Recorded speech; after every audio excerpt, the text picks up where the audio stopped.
Quenta Silmarillion, Chapter 5 of Eldamar and the Princes of the Eldalië. In time, the hosts of the Vanyar and the Noldor came to the last western shores of the Hither Lands. In the north, these shores, in the ancient days after the Battle of the Powers, bent ever westward, until in the northernmost parts of Arda only a narrow sea divided Aman, upon which Valinor was built, from the Hither Lands. But this narrow sea was filled with grinding ice, because of the violence of the frosts of Melkor.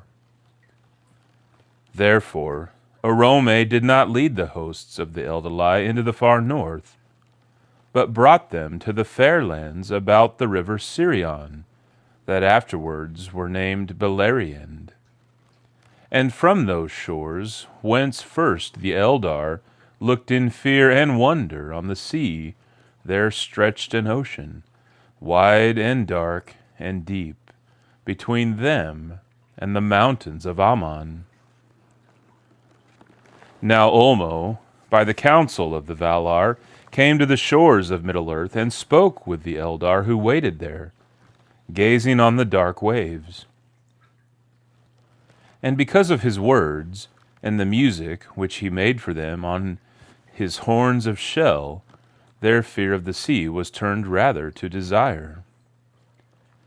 Therefore Ulmo uprooted an island which long had stood alone amid the sea, far from either shore, since the tumults of the fall of Illuin.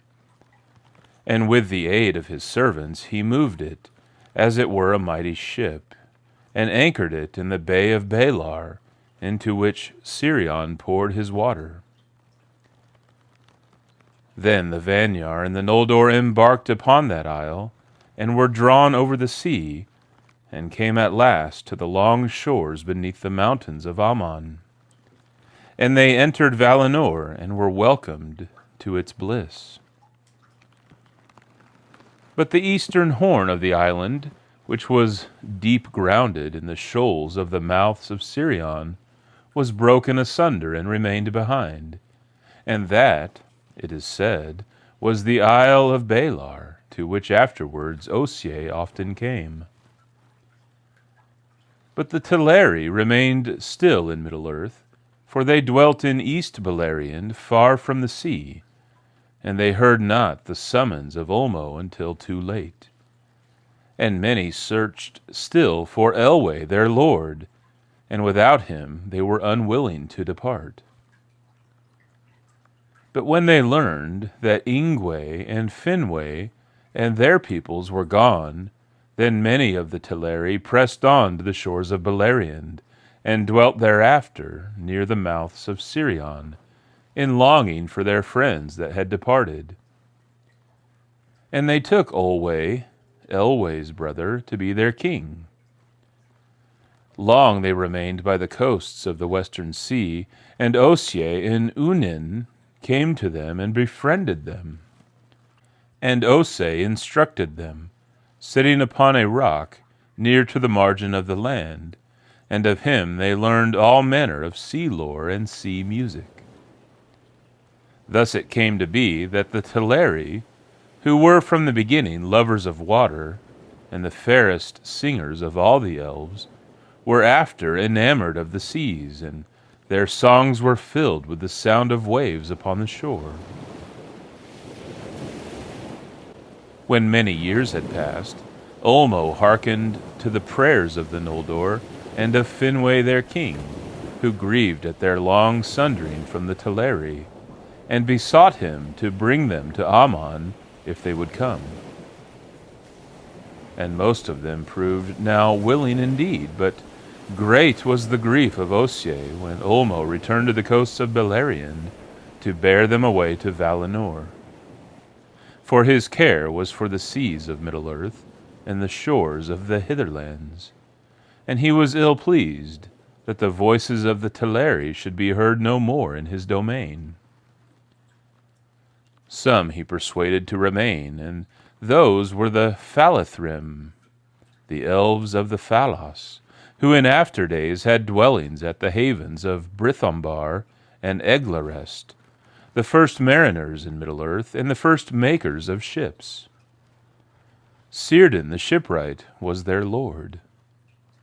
The kinsfolk and friends of Elwë Singolo also remained in the Hither Lands, seeking him yet, though they would fain have departed to Valinor and the light of the trees, if Ulmo and Olwë had been willing to tarry longer. But Olwë would be gone, and at last the main host of the Teleri embarked upon the isle, and Ulmo drew them far away. Then the friends of Elwë were left behind, and they called themselves Egloth, the forsaken people. They dwelt in the woods and hills of Beleriand, rather than by the sea, which filled them with sorrow.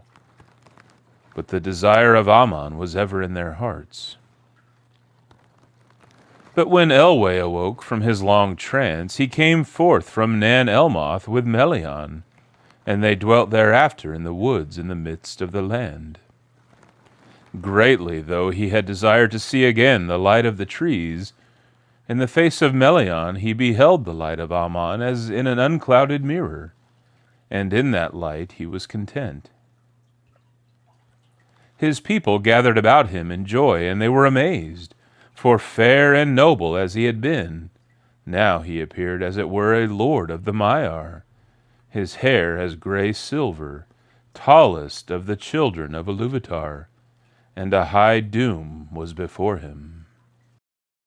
Now Ossë followed after the host of Olwë, and when they were come to the Bay of Eldamar, which is Elvenhome, he called to them, and they knew his voice, and begged Ulmo to stay their voyage.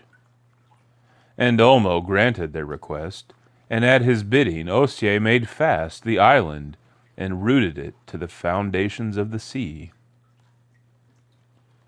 Ulmo did this the more readily, for he understood the hearts of the Teleri, and in the council of the Valar he had spoken against the summons, thinking that it were better for the Quendi to remain in Middle-earth.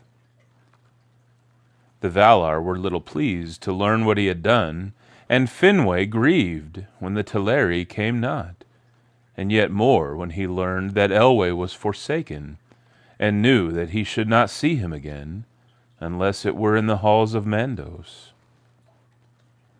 But the island was not moved again, and stood there alone in the Bay of Eldamar, and it was called Tol Eressëa, the Lonely Isle. There the Teleri abode as they wished, under the stars of heaven, and yet within sight of Aman and the deathless shore. And by that long sojourn apart in the Lonely Isle was caused the sundering of their speech from that of the Vanyar and the Noldor. To these the Valar had given a land and a dwelling place, even among the radiant flowers of the tree-lit gardens of Valinor. They longed still at times to see the stars, and therefore a gap was made in the great walls of the Pelori, and there, in a deep valley that ran down to the sea, the Eldar raised a high green hill. Túna it was called. From the west the light of the trees fell upon it, and its shadow lay ever eastward. And to the east it looked towards the Bay of Elvenhome, and the Lonely Isle, and the shadowy seas. Then, through the Calasyria, the pass of light, the radiance of the blessed realm streamed forth, kindling the dark waves to silver and gold, and it touched the Lonely Isle, and its western shore grew green and fair. There bloomed the first flowers that ever were east of the mountains of Aman. Upon the crown of Túna the city of the Elves was built, the white walls and terraces of Tirion, and the highest of the towers of that city was the tower of Ingwe, Nan Elmoth, whose silver lamp shone far out into the mists of the sea. Few are the ships of mortal men that have seen its slender beam. In Tirion upon Túna, the Vanyar and the Noldor dwelt long in fellowship. And since of all things in Valinor they loved most the white tree, Yavanna made for them a tree like to a lesser image of Telperion, save that it did not give light of its own being. Galathilion it was named in the Sindarin tongue. This tree was planted in the courts beneath the Mindon, and there flourished, and its seedlings were many in Eldamar. Of these one was afterwards planted in Tol Eressëa, and it prospered there, and was named Celeborn. Thence came in the fullness of time, as is elsewhere told, Nimloth, the white tree of Númenor. Manwë and Varda loved most the Vanyar, the fair elves, but the Noldor were beloved of Olwë, and he and his people came often among them. Great became their knowledge and their skill, yet even greater was their thirst for more knowledge, and in many things they soon surpassed their teachers. They were changeful in speech, for they had great love of words, and sought ever to find names more fit for all things that they knew or imagined. And it came to pass that the masons of the house of Finwë, quarrying in the hills after stone, for they delighted in the building of high towers, first discovered the earth gems, and brought them forth in countless myriads, and they devised tools for the cutting and shaping of gems, and carved them in many forms. They hoarded them not, but gave them freely, and by their labor enriched all Valinor. The Noldor afterwards came back to Middle-earth, and this tale tells mostly of their deeds. Therefore the names and kinship of their princes may here be told, in that form which these names later bore in the tongue of the Elves of Beleriand. Finwë was king of the Noldor. The sons of Finwë were Fëanor, and Fingolfin, and Finarfin. But the mother of Fëanor was Miriel Serindye, whereas the mother of Fingolfin and Finarfin was Indis of the Vanyar. Fëanor was the mightiest in skill of word and of hand, more learned than his brothers. His spirit burned as a flame. Fingolfin was the strongest, the most steadfast, and the most valiant. Finarfin was the fairest, and the most wise of heart, and afterwards he was a friend of the sons of Olwë, lord of the Teleri, and had to wife Eärwen, the swan maiden of Alqualondë, Olwë's daughter. The 7 sons of Fëanor were Maedhros the tall, Maglor the mighty singer whose voice was heard far over land and sea, Celegorm the fair, and Caranthir the dark, Curufin the crafty, who inherited most his father's skill of hand, and the youngest, Amrod and Amras, who were twin brothers, alike in mood and face. In later days they were great hunters in the woods of Middle-earth, and a hunter also was Celegorm, who in Valinor was a friend of Orome, and often followed the Vala's horn. The sons of Fingolfin were Fingon, who was afterwards king of the Noldor in the north of the world, and Turgon, lord of Gondolin. Their sister was Aredhel the White. She was younger in the years of the Eldar than her brothers, and when she was grown to full stature and beauty, she was tall and strong, and loved much to ride and hunt in the forests. There she was often in the company of the sons of Fëanor, her kin, but to none was her heart's love given. Arfaniel she was called, the White Lady of the Noldor, for she was pale, though her hair was dark, and she was never arrayed but in silver and white. The sons of Finarfin were Finrod the Faithful, who was afterwards named Felagund, Lord of Caves, Orodreth, Angrod, and Egnor. These four were as close in friendship with the sons of Fingolfin as though they were all brothers. A sister they had, Galadriel, most beautiful of all the house of Finwë. Her hair was lit with gold, as though it had caught in a mesh the radiance of Laura Lynn. Here must be told how the Teleri came at last to the land of Aman. Through a long age they dwelt in Tol Eressëa, but slowly their hearts were changed, and were drawn towards the light that flowed out over the sea to the lonely isle. They were torn between the love of the music of the waves upon their shores, and the desire to see again their kindred, and to look upon the splendor of Valinor. But in the end, desire of the light was the stronger. Therefore Ulmo, submitting to the will of the Valar, sent to them Ossë, their friend, and he, though grieving, taught them the craft of shipbuilding. And when their ships were built, he brought them as his parting gift many strong-winged swans.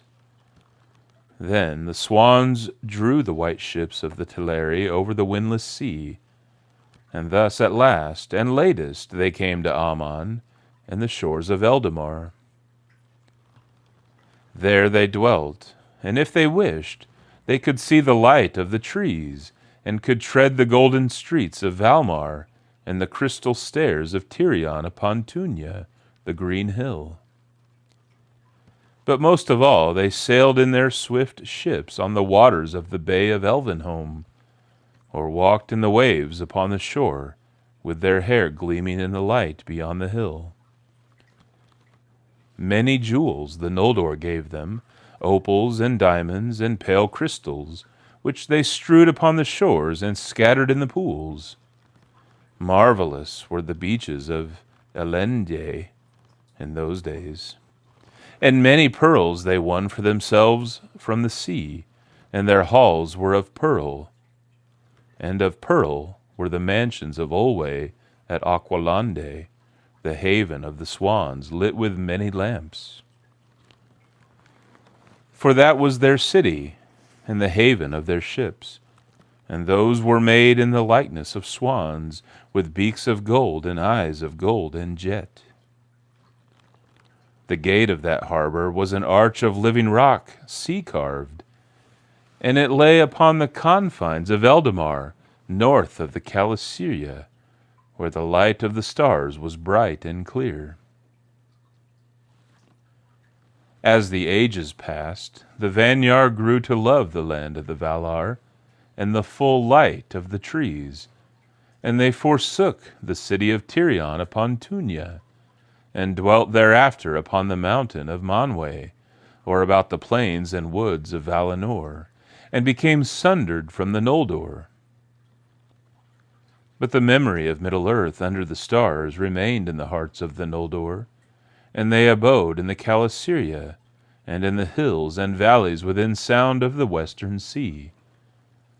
And though many of them went often about the land of the Valar, making far journeys in search of the secrets of land and water and all living things, yet the peoples of Túna and Alqualondë drew together in those days. Finwë was king in Tirion, and Olwë in Alqualondë. But Ingwë was ever held the high king of the Elves. He abode thereafter at the feet of Manwë upon Taniquetil. Fëanor and his sons abode seldom in one place for long, but travelled far and wide upon the confines of Valinor, going even to the borders of the dark and the cold shores of the outer sea, seeking the unknown. Often they were guests in the halls of Olwë, but Celegorm went rather to the house of Orome, and there he got great knowledge of birds and beasts, and all their tongues he knew. For all living things that are or have been in the kingdom of Arda, save only the fell and evil creatures of Melkor, lived then in the land of Aman. And there also were many other creatures that have not been seen upon Middle-earth, and perhaps never now shall be, since the fashion of the world was changed.